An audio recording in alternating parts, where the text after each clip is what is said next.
going to take this disc and put it on here, just showing you there's nothing under there, and we are on the, what, blue radius it looks like. And just in case things get a little spicy, let's go ahead and bolt that on there. And so we're still using the 20 over here. And let me get rid of my old data.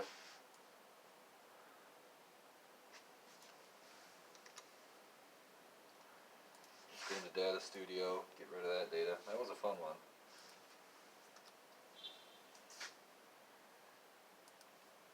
I think we're all set. So now, hopefully with this one, we're ready to go. You ready?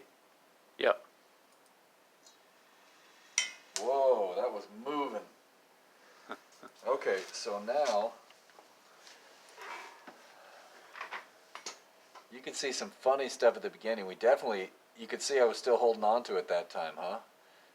Right here, see how it's not changing? Whoops. Right down in here, it's not changing very much.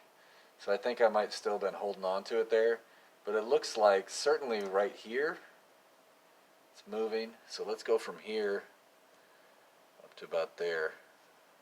You gonna show them the plot on this one? Yeah, I'm gonna grab the. Oh wait, yeah.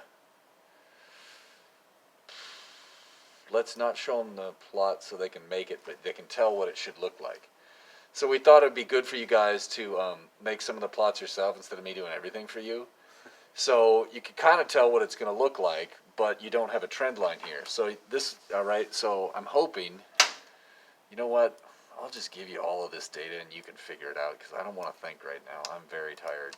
Okay. Okay. So that's it. I'll give them the data in an Excel file later. Okay.